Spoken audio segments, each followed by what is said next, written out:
That's an impressive intro, huh? I like it. All right. Well, I'd like to thank Keese School for giving me the opportunity to speak in this platform. I love Keese School and I love listening to their lectures because I get to listen to topics that I would otherwise not, be able to find on my own. So thank you so much, Keese School, for allowing me to speak.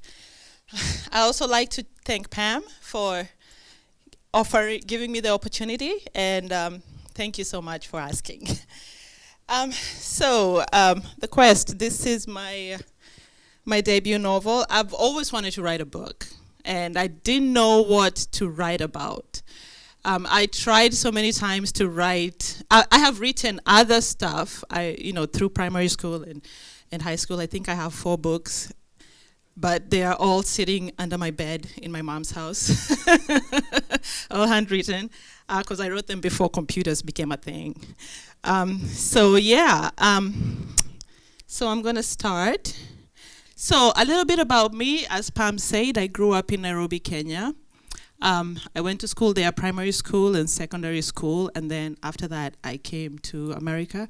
I first lived in New York. That's where I started my college education, and then I moved to Maryland because I was too lonely. I have 2 brothers, and they live in Maryland. I was in New York by myself, and I got lonely. I needed my family, so I moved here. So I wrote my first story when I was 9, and it's a very funny story. So in Kenya, at the beginning of the year, we have 13 subjects. So at the beginning of the year, you're given a book for each subject that you can take notes in. And I was given my books, and I was looking at them, and I was thinking, oh my God, how many words can I put in these books? And I used my English exercise book to write my first story. And the first day of class, as the class progressed, I realized that I didn't have a notebook. So I had to go ask my mother for money to buy a notebook. And she was very upset. She wasn't very happy about that. So I did get in trouble for writing my first story. About The Quest. So The Quest is a story that follows Eli and his 3 friends, Ida, Jeremiah, and Zuri. So the 4 friends live in the little village of Dorville. Dorville is surrounded by a forbidden forest. The forest, nobody's allowed to go in the forest, and nothing is allowed to come into the village because it's known to have creatures that can destroy you. So nobody's allowed to go in there. So Eli has a little brother called Blanky, or Alexander. Blanky is the nickname. So he has a little brother called Blanky, and the little brother loves him to death, and he follows him around, and he's that pesky little brother who you can't get rid of. He's like a shadow. So he follows him around all the time, and Eli is tired of him. He doesn't want the little brother to follow him. And Jeremiah, one day as they're sitting just relaxing, Jeremiah begins to taunt Blanky and telling him that he's not cool enough, he's not brave enough to hang out with them. And Blanky get upset, and he says, how can you tell me I'm not good enough to be in your company? So Blanky decides to go into the forest. And Blanky is 9 years old, by the way. So he decides to go into the forest, and he disappears in there. And Eli finds out that nobody in the village wants to acknowledge that this little 9-year-old has disappeared, and nobody can find him. So he decides to follow Blanky and rescue him and bring him back home. And when he decides to do that, his friends, of course, as kids follow each other, they decide to go with him. So they say, we're coming with you. So they go into the forest, and chaos ensues. So the next slide. So the book cover, the interesting thing about the book cover, so I worked with a very good graphic artist, and when I was trying to come up with the idea of a book cover, I knew exactly what I wanted. I wanted the scene where Eli and his friends decide to go into the forest. And I'm going to read that scene for you.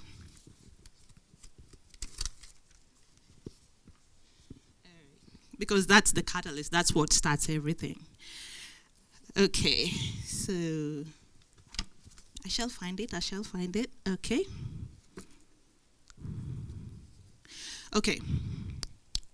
The portal that Blanky had used to get into the forest was still there. It was a whirling dark hole that spun round and round like a whirlpool. The idea of the unknown was terrifying to them, but they knew that this mission was necessary. They had to get Blanky back. Eli hadn't said anything about his father to his friends, and he wasn't planning on telling them since he wasn't sure if he was alive or not. Jeremiah was a bundle of energy. He was more excited than scared. He had a knack for adventure and couldn't wait to go into the forest to see what was there.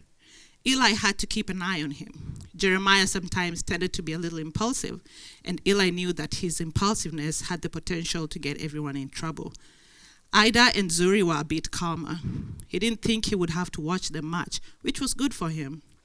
Okay, are we ready? Eli asked as he looked at his friends. Yeah, always, Jeremiah, Zuri, and Ida answered in unison. Okay, we all do this together. We walk in together as one, okay? They all agreed. They linked their hands together and stood in a straight line. The wind started to pick up, and the trees began to sway. Leaves slapped their faces, and a loud crash of thunder roared in the horizon. Hold on tight, everyone. It's now or never, Jeremiah shouted. Eli's heart started racing. He looked over to Ida, and her face was scrunched up in determination. She held his hand a little too tight. He turned back to the portal. On his other side was Zuri, swaying in the wind. Her eyes almost closed as she tried to prevent debris from getting into her eyes. Her jet black hair was flying around like a daddy long legs in a whirlpool. She looked a little scared. On the contrary, Jeremiah looked like he was enjoying himself immensely. There was not 1 ounce of fear in his eyes. One, Eli shouted. They all took a step forward. The gusts of wind grew stronger. They struggled to keep their hands linked as the wind tried to knock them down. The closer they got to the portal, the bigger it became. 2, they moved another step. Eli counting as the wind blew around them. There were a dozen small lightning strikes around the portal, and Eli had a moment of hesitation. A clap of thunder sounded in the distance, waking him up from his stupor, but he kept on going. 3, 4, 5, Eli kept counting as they all moved forward. Adrenaline rushed through him as they got closer and closer to the opening. Suddenly, the gap seemed like it had opened up. Ida jerked, and Eli turned to look at her. Ida, he called to her. She looked terrified, and Eli couldn't blame her. He looked at her in the eyes and cocked his head to the side. She looked back at him and nodded her head. He could feel her hand shaking. You can go back, Ida, he said to her. If she wanted to go back, this was the time. She shook her head vehemently. I don't know how to say the word. No, I'm okay, she shouted back. I'm okay. Let's go. She called back in a determined voice. Eli looked at her for a moment longer, then turned his attention to the opening. The wind kept howling around them, twigs and leaves hitting Eli's face, but he braved it. This was the moment. There was no turning back. Okay, brace yourself. Ready, set, run, he shouted. They all charged into the opening and jumped into the portal and were immediately sucked in. They all disappeared into the hole, and it slowly started to close. The wind slowly abated. The trees slowly stopped swaying, and gradually everything calmed down. All that was left was the darkness of the night and nothingness.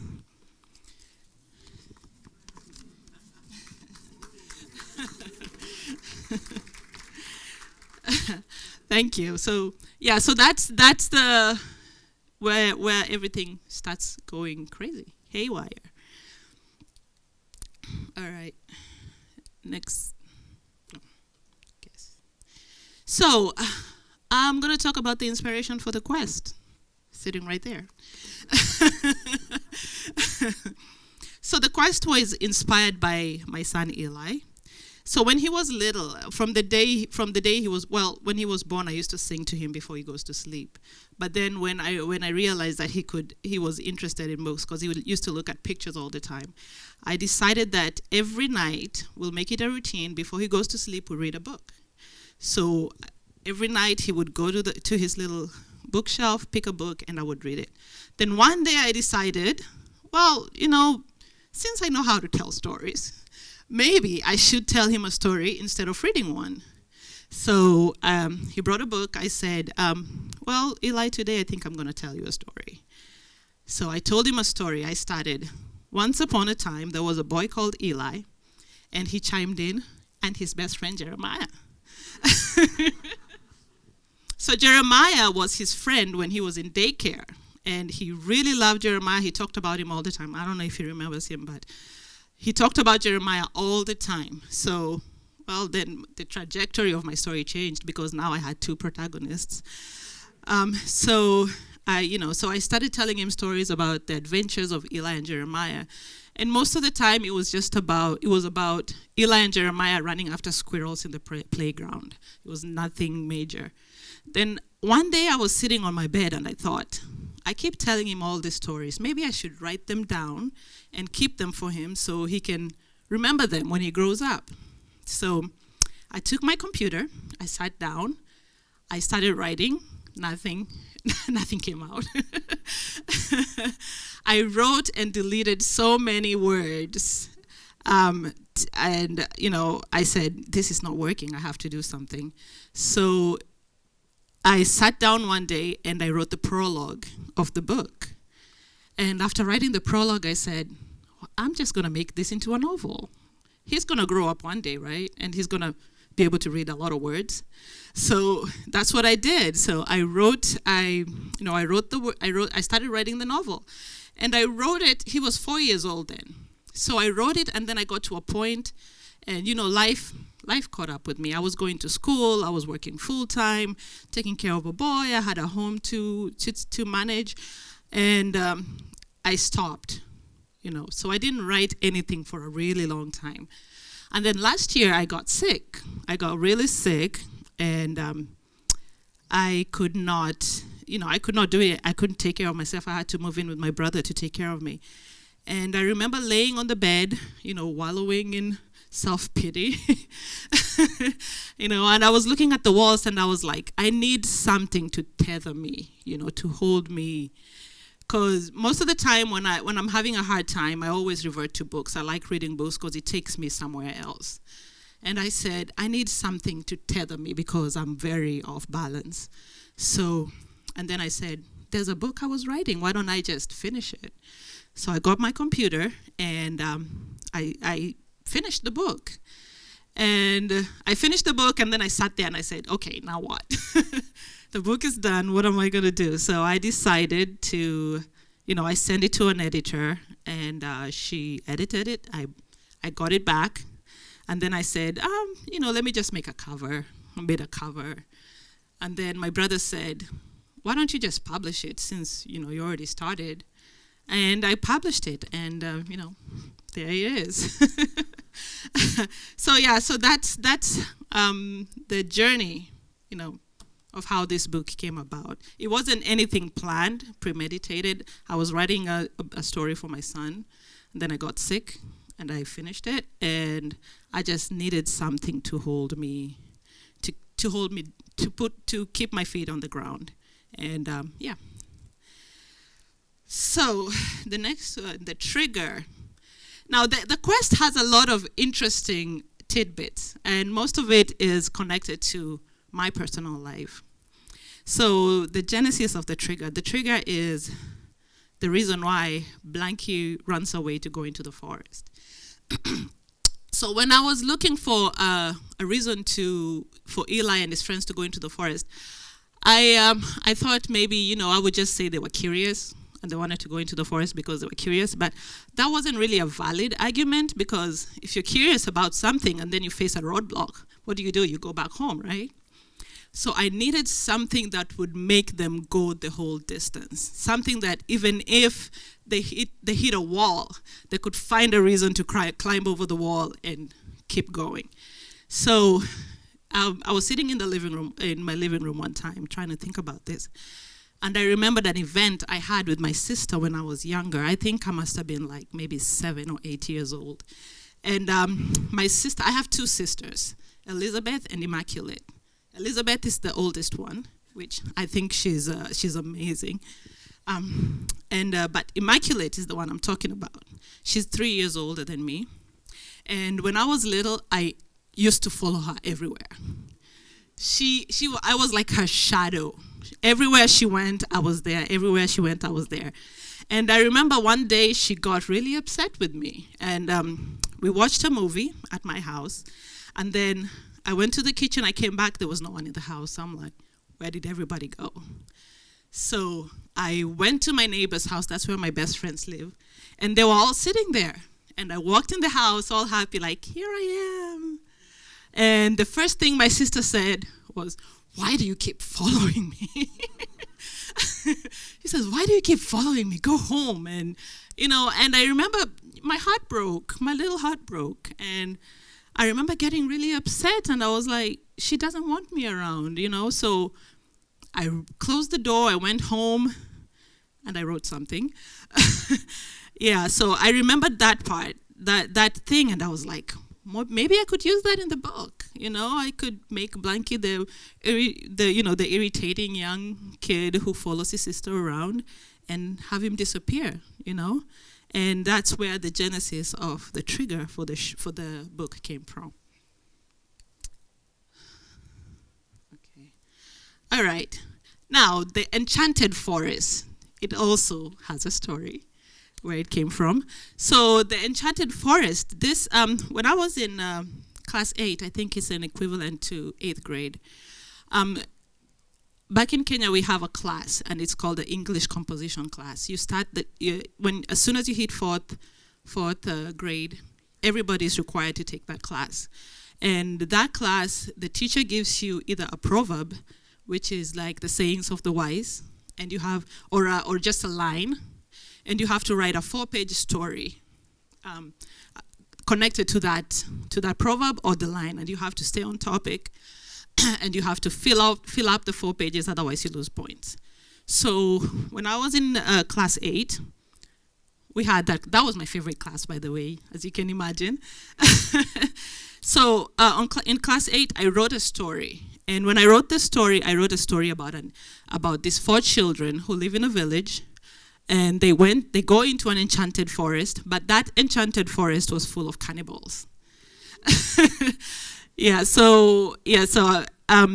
But they get rescued by the Council of Elders and all that stuff. So the weird thing is, after I wrote that composition, the thought of the enchanted forest stuck in my head. Like every year, I would still think about it as I went. So when I moved here, I went to New York and I was taking my English 101 class. The teacher required us to write an essay. And the first thought in my mind was the enchanted forest. So I wrote I don't know if it's the same story, but I wrote the same thing with the cannibals in the forest. So when I started writing this book, this thought came to my mind again. It was like the forest was haunting me. So this thought came to my head, and that's where the story of the enchanted forest came, except this time we don't have cannibals.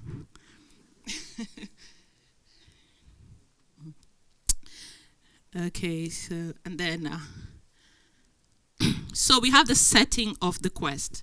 So the quest is set in a fictional land called Aserobi. The interesting thing about Aserobi, it's a combination of 2 words.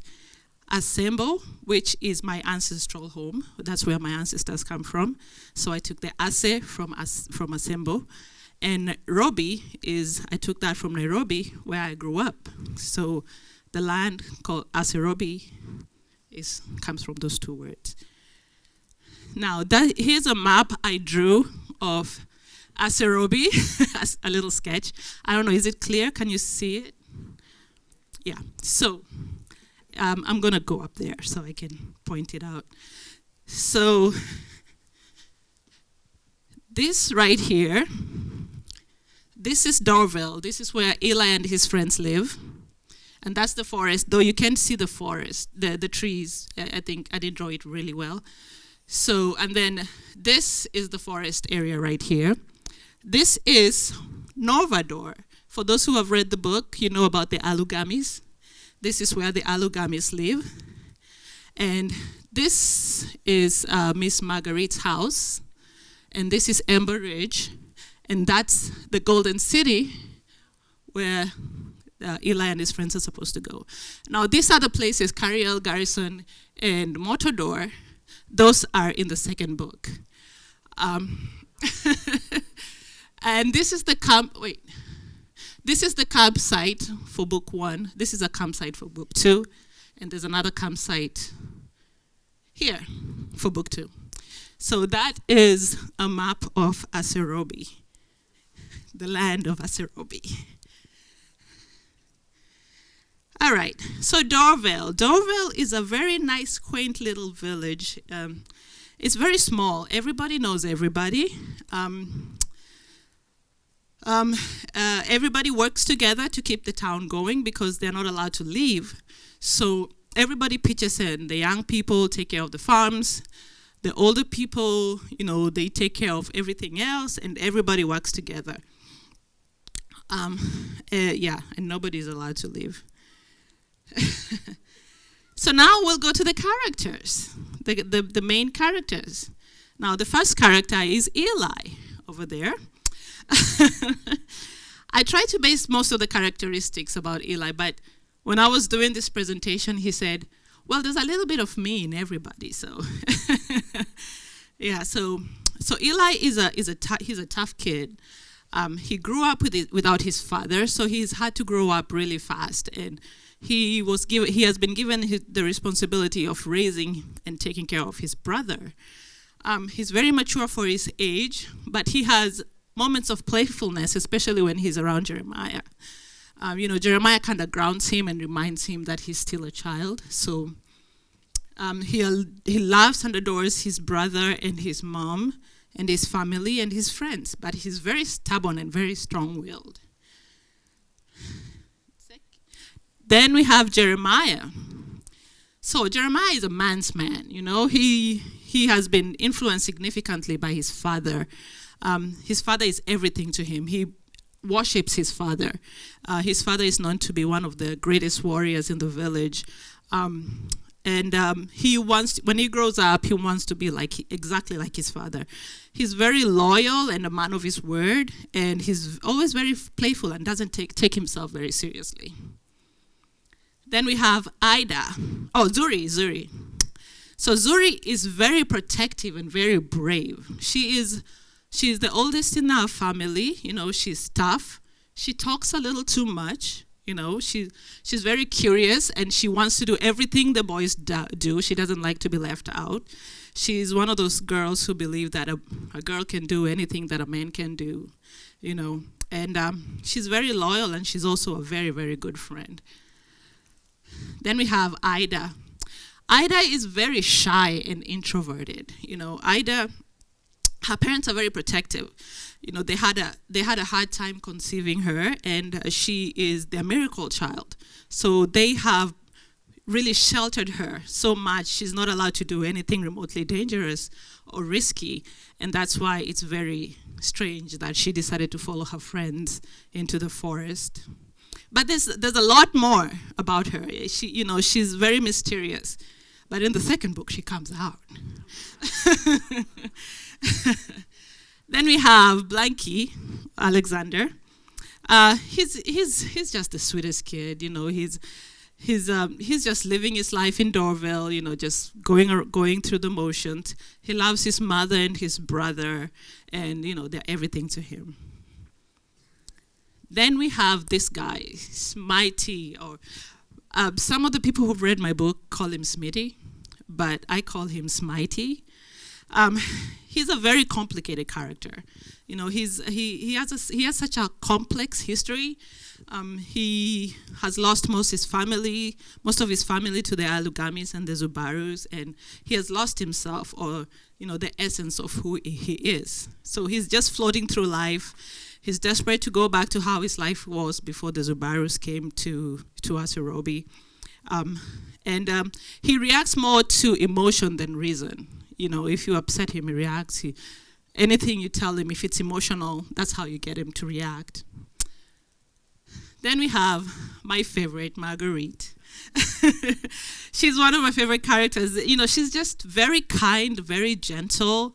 You know, she's loving and welcoming to Eli and his friends. You know, she's been through a lot too, but she still maintains that niceness. She's very gentle and very giving. Then we have they're not our antagonists, the Aloe Gummies. Now, the Aloe Gummies, they're very ruthless. It's a group of people, they're very ruthless. You know, they have issues with trust, you know. They have been victims of the Zubaru soldiers, and they consider every human an enemy or a spy. For them, there's no in between. They either love you or they hate you, and most of the time they hate you. So, you know, they've been attacked by the humans, and the humans are just, they don't believe in anything. Yeah, so they're very ruthless, but, you know, yeah. And then we have the Zubarus. So the Zubarus are the protagonists in this book. In this first book, they are more like an invisible protagonist. We know they're there. We just don't see them yet, you know. So they are the reason why Asirobi is in chaos. If you read the prologue, spoiler for those people who haven't read, if you read the prologue, they attack Asirobi and they kill the king and they take over the land. But they are ruthless leaders. They are, you know, it's our way or not, or the highway, you know, and yeah, they're not good. Then we have the non-human characters. So when I was coming up with the non-human characters, usually fantasy books have, you know, like known characters. You have the dragons and all that stuff. And I didn't want to use regular non-human characters, so I decided to create my own. So this handsome guy came to me in a dream.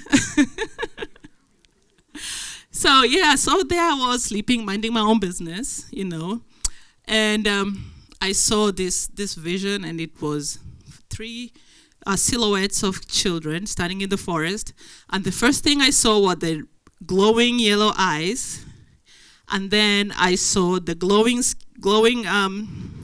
skin, and then he walked out. And I'm gonna read the part where this guy comes out. Okay, suddenly a big cat-like animal emerged from behind the enormous trees. It was almost twice as large as a fully grown tiger, with red and black stripes, sharp claws and huge fangs. The animal bared its teeth at them and roared, a roar so deeply penetrating and loud, it felt like Eli could feel his breath in his face. The sound went through them and permeated into the thick forest, breaking the silence like glass. Birds flew away in terror around them, and even the wind felt like it stopped blowing. They all stood there in shock, looking at this threatening, wild creature who seemed very angry and very hungry. Eli grappled in his bag for his dagger. Jeremiah looked at him puzzled. "Really?" he asked Eli. Eli looked back at Jeremiah and cocked his head to the side. "It's all I got," he exclaimed nervously. He knew the knife wouldn't do much to save him, but if this monster was going to attack him, he would not go down without a fight. So that's when this creature comes out. All right, next creature is the Rhinoceros. Very original, right? It's the Rhinoceros. So when this animal comes out, I wanted something that was, like, if I was running away from something, it better be scary. And I thought, the first thing I thought about was a rhino. If a rhino was running away from me, I know it can eat me, but I would be terrified. So I decided to give him more horns. So I added 4 horns on his head. I gave him the teeth, the warthog-like teeth, and I gave him the back legs as though he could pounce. So he runs really, really fast. But he's afraid of little animals like mice and rats. Yeah, so that's the Rhinoceros. Yeah, and then we have the flying rhizobus. So the flying rhizobus, this one I created it as I was writing that scene, and it's the scene where Eli and his friends have to fight for their life. I wanted them to fight something that was close to impossible to win against, and I gave him some really unique characteristics. He can't be killed with human hands. You have to have like special stuff. Read the book to kill it, And I gave him a shadow. His shadow is the secret, and that shadow came from a story that we read. There's a mythical man in the Luo culture. My tribe. I'm from the Luo culture. So in the Luo culture, there's a man called Luanda Magere. I don't know if any of you have ever heard of him. And he was known to be the most ruthless warrior in the Luo community. And he could not be killed with human hands. And that's where this character came from. So the themes, there are a lot of themes. I've been talking with a lot of people who read the book, and they gave me different themes of the book. But I picked 3, which I thought were most prominent. There's friendship and loyalty, betrayal, and resilience. So when it comes to friendship and loyalty, the friendship between these 4 is that very pure friendship.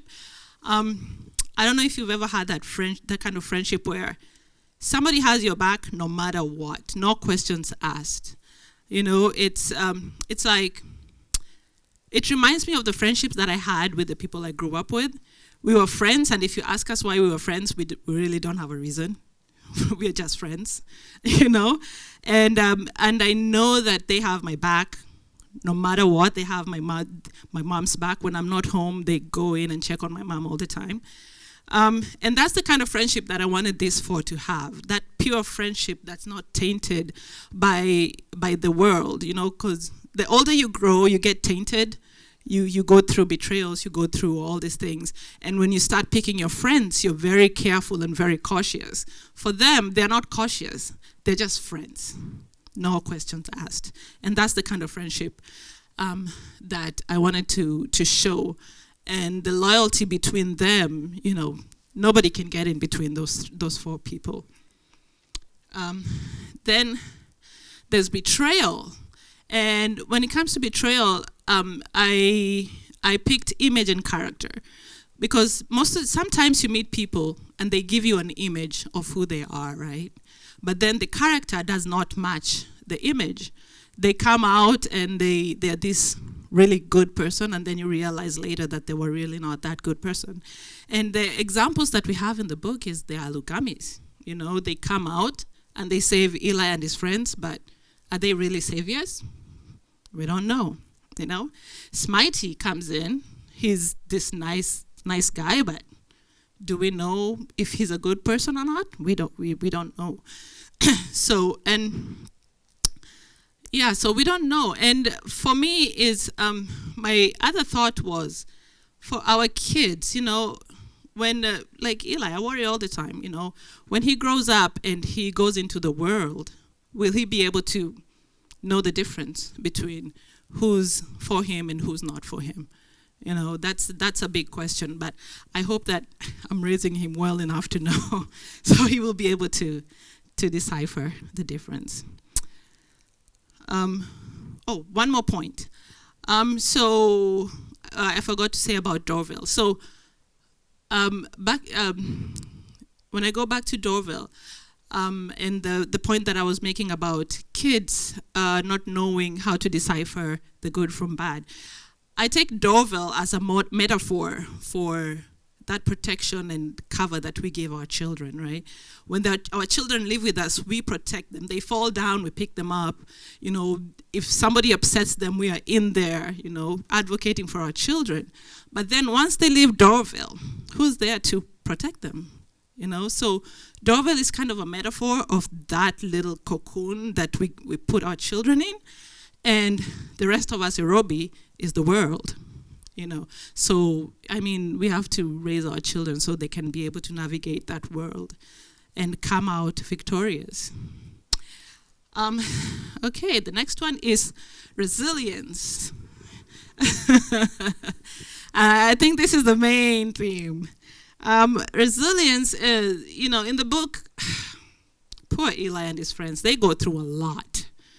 And for me, it's about, if you have a goal and you have a dream and you have something that you are working towards, how, if you get knocked down, will you get up and keep going? Or will you just say, this is too hard, you know, I don't want to do it anymore? So, yeah, Eli, yeah, they do go through it. I remember when I was writing it, I was like, oh, God, maybe I should give him a break. Yeah, but, yeah, so, so there is resilience. And, okay, so the quest part 2, it's done. It's called Journey to the Golden City. And I will read the synopsis for you. 3 years have passed since Eli's father, Prince Christian, had promised Eli that he was going to form an army and free the people of Nairobi from the Zubarus. So far, nothing has been done. Eli goes to his father's camp to find out why it's taking so long for his father to accomplish what he had promised. He finds himself thrown into a mission bigger than he could ever imagine. The fate of Nairobi is put in his hands, and he embarks on one of the most difficult journeys of his life. Will Eli be able to fulfill what his father has been unable to do? So the book should be available end of November or early December. Right now, the editor is working on it, and yeah, that's it. And thank you.